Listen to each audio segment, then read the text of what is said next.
That boy's out there wasting his inheritance on science experiments again, my uncle announced to the family gathered for Sunday dinner, gesturing toward the barn where I was installing solar panels. Little did he know that tomorrow morning, I would be signing papers to sell my renewable energy startup to EnerCorp for $275 million, transforming our struggling family farm into one of the most innovative clean energy hubs in the Midwest.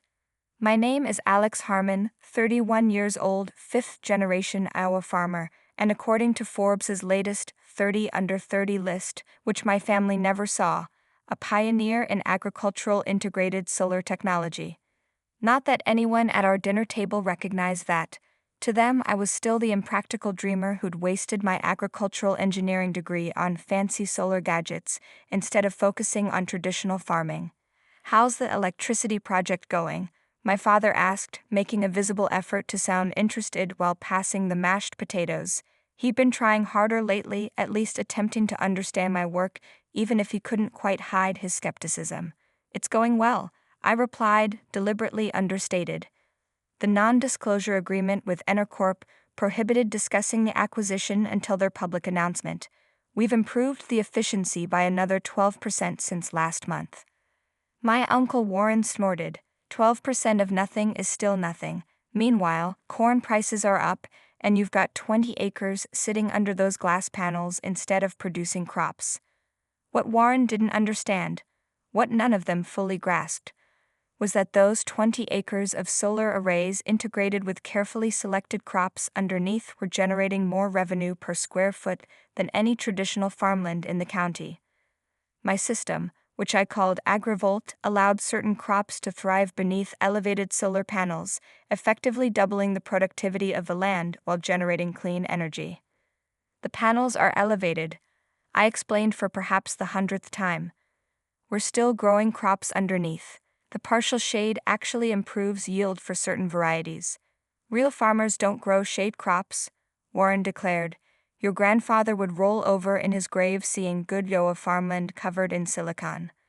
My cousin Blake, who managed the traditional farming operations on our family's 600 acres, shot me an apologetic look. Though he didn't fully understand my work, he'd seen the results of our test plots, how certain crops flourished in the microclimate created by the panels, how the system conserved water and improved soil health. "The Department of Agriculture folks were out here again last week," Blake offered. "Seemed pretty interested in what Alex is doing." "Government people are always interested in ways to waste taxpayer money," Warren replied dismissively. My phone buzzed with a text from Daya, my chief technology officer and co-founder. "Final acquisition documents are prepped. Legal says we're good to go for tomorrow's signing." "Something important?" my mother asked, noticing my distraction. "Just work," I said, tucking my phone away. "We've got some deadlines coming up." "More deadlines," Warren muttered. "Meanwhile, the West Field needs attention, actual farm work." My father shot him a look. "Alex pays his share of the farm expenses. What he does with his acreage is his business." This qualified defense was as close as my father ever came to supporting my renewable energy work. The old man was trapped between worlds, too traditional to fully embrace what he saw as unproven technology, yet aware enough to recognize that farming was changing and innovation was necessary. After dinner, I escaped to the barn we'd converted into AgriVolt's headquarters. The space that once housed tractors and hay now contained servers, specialized equipment, and a team of 6 engineers when they weren't working remotely, all developing technology that would soon transform agricultural energy practices across the country. My grandfather's old workbench remained in the corner, now holding advanced monitoring equipment next to his rusted tools. There was something poetic about that juxtaposition, the old and new coexisting, different approaches to the same fundamental goal of making the land productive. Dea was still there, running final diagnostics on our newest panel design. With her MIT education and Silicon Valley experience, she could have worked anywhere, but she believed in AgriVolt's mission enough to relocate to rural Iowa. "Your uncle still thinks we're playing with toys out here?" she asked, not looking up from her computer. "Warren's Warren," I shrugged. Hard to change perspectives that have been reinforced for 70 years. "Well, his perspective's getting a major adjustment tomorrow," she said, grinning. "You ready for this?" Was I ready? The question carried more weight than she realized. The acquisition wasn't just about money, it was about validation, about proving that my vision for integrating renewable energy with agriculture wasn't just viable but valuable at scale. And more complicated still, it meant transitioning our family farm into something new, something that many of my relatives might struggle to accept. As ready as I'll ever be, I replied. The next morning, I met the EnerCorp executives at our local bank in town, where private conference rooms had been arranged for the signing. As I reviewed the final documents, my mind drifted to how we'd reached this point. AgriVolt had begun 5 years earlier as a simple experiment, a few solar panels elevated over a patch of lettuce, testing whether the partial shade might reduce water needs during increasingly hot Iowa summers. The results had been promising enough that I expanded, designing specialized panels that allowed adjustable light penetration. Local farmers had laughed, family members had worried, but when those test plots started producing both electricity and higher than average crop yields with 40% less water consumption, investors took notice. Our first round of funding came from a small green energy venture fund. The second, larger round followed successful implementations on 3 other farms in the region. The breakthrough that attracted EnerCorp's attention was our proprietary panel design that optimized light wavelengths, allowing through the specific frequencies that plants needed while converting the rest to electricity. Combined with our agricultural expertise in selecting compatible crops, we created a true symbiotic system. EnerCorp is committed to scaling AgriVolt technology across suitable agricultural regions nationwide, said Janet Reynolds, their chief strategy officer, as we finalized the agreement. Your continued leadership as division head will be essential to that mission. I'm more concerned about ensuring the technology is implemented properly, I said. It's not just about the hardware, it's about understanding the agricultural integration, the specific needs of each region. She nodded. That's precisely why this acquisition makes sense. EnerCorp has the infrastructure to scale, but we need your expertise to do it correctly. 3 hours later, it was done. The electronic transfers confirmed, the press release scheduled for market opening tomorrow. AgriVolt was now a division of EnerCorp, with a commitment to headquarter operations at the Harmon family farm, which would become their showcase implementation and training center. And I was suddenly worth more money than 5 generations of my farming family had earned combined. As I drove the familiar roads back to the farm, I passed fields that had been worked by the same families for over a century. There was profound beauty in that continuity, that connection to the land, but there was also a growing vulnerability as climate change altered growing conditions, as water became more precious, as old methods became less viable. My vision had never been about abandoning agriculture. It was about integrating new technology to make it more resilient, about honoring the farming tradition by ensuring it had a sustainable future. When I pulled up to the house, my father was on the porch, rocking in his favorite chair, looking out over the land as he did most evenings. "You're late for chores," he commented as I sat beside him, his standard greeting regardless of whether there were actually chores to be done. "Had some business in town," I replied. He nodded, not asking for details. We sat in companionable silence for a while, watching the sun begin its descent toward the horizon, casting long shadows across fields that had supported our family for generations. "Got something to tell you, Dad," I finally said. He turned, studying my face. "Must be important. You've got that same look you had when you told me you were putting those first solar panels up." "It's about AgriVolt. There's been an acquisition offer. Someone wants to buy your solar crop system?" EnerCorp. They're one of the largest renewable energy companies in the country. He nodded slowly. "And you said yes?" "I signed the papers today." He absorbed this, rocking steadily. "How much?" I told him. The rocking stopped. "Say that again." I repeated the figure, $275 million, with additional performance incentives that could push it well over $300 million. For perhaps the first time in my life, my father was speechless. He stared out at the land, processing numbers that were beyond the scale of anything our family had ever contemplated. "They want to keep the operation here," I continued. "Make our farm the headquarters and demonstration center for the technology. Train people here. Expand the system across our acreage, while still keeping production agriculture as part of it." Warren's going to have a heart attack, my father finally said, a hint of a smile playing at the corner of his mouth. Probably, I agreed. So you're, what now? Some kind of millionaire businessman? On paper. But mostly I'm still a farmer trying to figure out how to get the most from the land while taking care of it for the next generation. He nodded, understanding this framing in a way he might not have grasped more abstract environmental or technological explanations.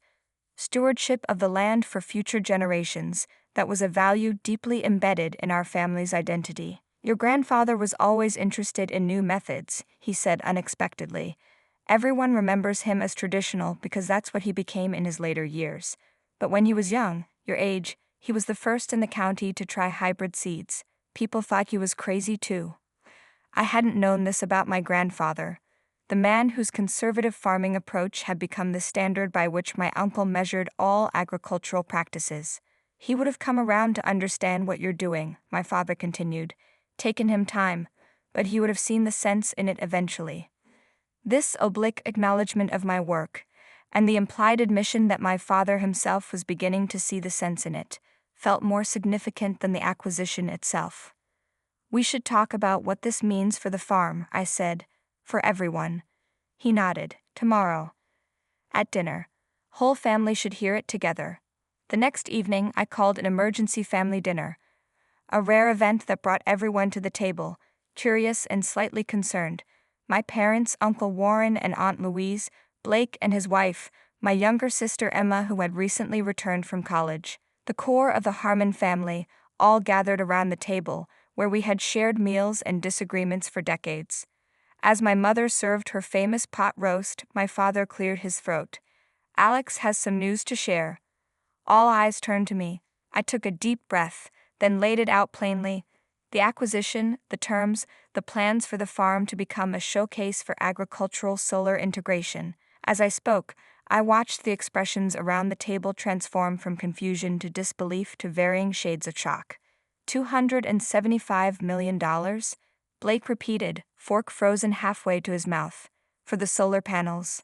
For the technology, the patents, the implementation system, I corrected. And for our expertise in integrating it with working agriculture. This is a joke, Warren stated flatly, has to be. In answer, I placed my tablet on the table, displaying the morning's headline from the Wall Street Journal. EnerCorp acquires AgriVolt in $275 million clean energy deal. Below it was a photo of me with EnerCorp's CEO, standing in front of our solar array with crops growing beneath. It's real, my father confirmed. Alex signed the papers yesterday. A stunned silence fell over the table, broken finally by my sister Emma. So, are we rich now? The company's rich, I clarified. But I've structured part of the deal to establish a family trust that will provide income for everyone, plus educational funds for future generations. You're giving us money? Warren asked suspiciously.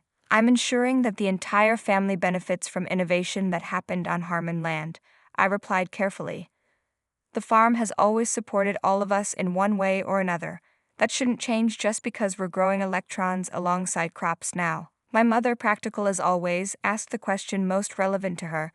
Will we stay? Keep the farm? Yes, I assured her.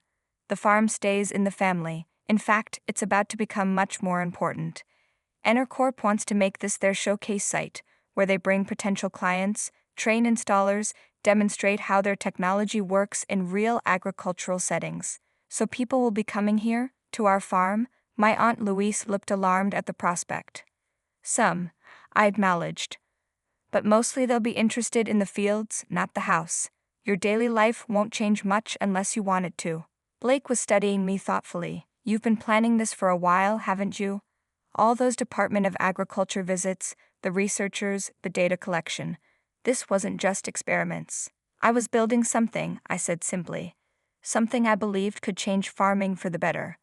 I just wasn't sure anyone would understand that until it was further along. Until you had proof, my father translated. Yes. Warren was still struggling to process the situation, so all this time while we thought you were just playing with those solar gadgets instead of doing real farm work, I was developing an entirely new approach to agricultural land use, I finished for him. one that happens to be worth quite a bit to companies looking toward the future of farming. And the future is, what? All farms covered in solar panels. The future is integration, I explained, using the same land for multiple productive purposes, generating renewable energy without sacrificing food production, adapting to changing climate conditions while creating new revenue streams for farmers who are struggling with traditional models. For the first time, my relatives seemed genuinely interested in understanding the technology I'd been developing. As dinner progressed, the questions became more thoughtful, less dismissive. Even Warren, after the initial shock, began asking about the practical implications for different crop types and field configurations. After dinner, we moved to the porch, the traditional gathering place for serious family discussions. As the sun set over fields that had supported Harmons since the 1890s, casting golden light across both traditional cropland and my solar arrays, I outlined the broader vision for the farm's transformation. EnerCorp wants to break ground on the new research facility next spring, I explained. It'll be built on the north corner, where the old equipment shed is now. We'll need to hire local staff, about 30 positions initially, more as we expand. Jobs for local people, my father noted, understanding the significance this would have for our small rural community that had been losing population for decades. Good jobs, I confirmed. Technical positions, administrative roles, agricultural specialists, and we'll still need traditional farming expertise for the integrated crop systems. Blake, I'm hoping you'll consider taking a leadership role in that aspect. My cousin looked surprised. You want me involved? I don't know anything about solar technology. But you know everything about these soils, these growing conditions. That knowledge is just as important to making this work. We're not replacing farming, we're evolving it. As the implications sank in, a new energy seemed to pervade the family gathering. My mother and aunt began discussing how the house might need updating if important business visitors would be coming. Blake was already considering which fields would be most suitable for the next phase of solar integration. Even Warren seemed to be reassessing his property for potential solar compatibility, though he tried to hide his interest. I still don't understand why you kept all this secret, Emma said as the others broke into smaller conversations. You were literally building a multi-million-dollar company in the backyard and never said a word. I considered her question carefully. It wasn't just about proving them wrong. It was about proving it right first. I needed to know the technology worked, that it was viable at scale, before I tried to convince anyone else. But they were so dismissive of what you were doing, especially Uncle Warren. That's exactly why I needed solid proof, I explained.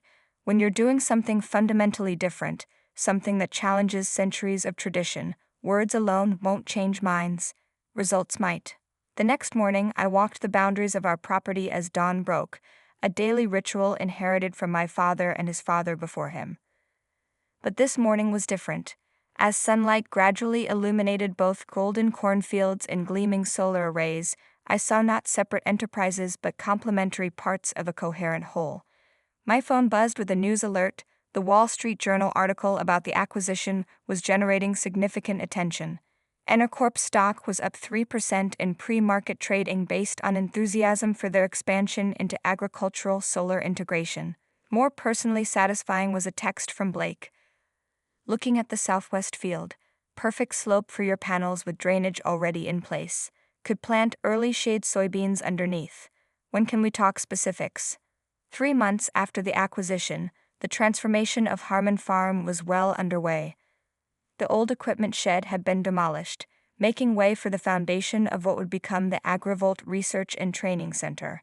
New solar arrays were being installed across previously marginal land, with carefully selected crops already growing beneath the prototype installations. Most surprisingly, Warren had begun experimenting with a small solar installation on his own property, grudgingly admitting that the partial shade had indeed improved his specialty pepper yield during an unusually hot August. As I supervised the installation of a new array, a black SUV pulled up, and Janet Reynolds from EnerCorp stepped out, accompanied by several executives in business attire that looked distinctly out of place amid the farm equipment. "Alex," she greeted me. "Hope you don't mind us dropping by. We're showing some potential investment partners the showcase operation." "Not at all," I replied. We just finished calibrating the new arrays on the east field. Perfect timing for a demonstration. As I led the group through our operation, explaining how the technology worked in concert with traditional agriculture, I noticed my father had joined the periphery of the tour. He didn't speak, just observed as I fielded technical questions from people whose combined net worth probably exceeded the GDP of a small nation. The impressive metrics aren't just about the energy production, I explained as we looked out over a field where leafy greens were thriving beneath solar panels. It's the combined productivity, power generation plus crop yield, with reduced water consumption and improved soil health as added benefits. And the local community impact, asked one of the investors. We've already hired 23 people from within 30 miles, I replied. When the training center is complete, we'll double that. In a rural area that's been losing population for decades, that's significant. After the investors departed, my father approached, hands in the pockets of his worn jeans, a farmer standing amid technology that represented the future of his profession. You handled their questions well, he said, his highest form of praise. Thanks, Dad. He surveyed the panels, the crops growing beneath them, the construction site for the research center. Your grandfather really would have been proud, you know. Not because of the money, because you found a way to keep this land productive for another generation. Different way than he would have thought of, but the goal's the same. Coming from my father, this was a profound acknowledgement, not just of my success, but of how that success aligned with the deeper values that had guided our family for generations. 6 months later, we hosted an official ribbon cutting for the completed AgriVolt Research and Training Center. The governor attended, along with representatives from the Department of Agriculture, energy industry executives, and farmers from across the Midwest curious about this new approach to agricultural land use. Standing at the podium, looking out over the gathered crowd, I could see my family in the front row, my parents, Blake and his wife, Emma, and yes, even Warren and Louise. Beyond them were rows of community members, many now employed at the center, others benefiting from the economic ripple effects of our expansion. For 5 generations, the Harmon family has worked this land, I began. Each generation faced different challenges, adopted different technologies, but always with the same fundamental goal, to be good stewards of the resources entrusted to us, and to leave those resources stronger for the next generation. I gestured toward the fields visible through the center's large windows, traditional crops growing alongside our solar integration systems, old and new agricultural approaches coexisting. What you see here isn't a rejection of farming tradition, it's an evolution of that tradition. A recognition that in a changing world, with new environmental challenges and energy needs, we must adapt our methods while holding true to our core purpose. After the ceremony, as guests toured the facility and enjoyed locally sourced refreshments, I found myself standing with my father and uncle at the edge of the east field, the first place I had installed experimental solar panels 5 years earlier. I still don't understand half of how it works, Warren admitted, watching as a tour group examined the sophisticated tracking system that optimized the panel's angle throughout the day. But I can't argue with the results. It was as close to an apology as I would ever get for years of dismissal, and honestly, it was enough. Understanding had replaced skepticism, respect had replaced derision. Not because of the acquisition price tag, though that had certainly commanded attention, but because the tangible results spoke a language that even the most traditional farmer could understand: healthy crops, productive land, sustainable practices. My father placed a hand on my shoulder. A rare gesture of physical affection. You saw something the rest of us couldn't see, he said simply. Had the courage to pursue it even when nobody believed in it. That's the truest part of our family legacy too.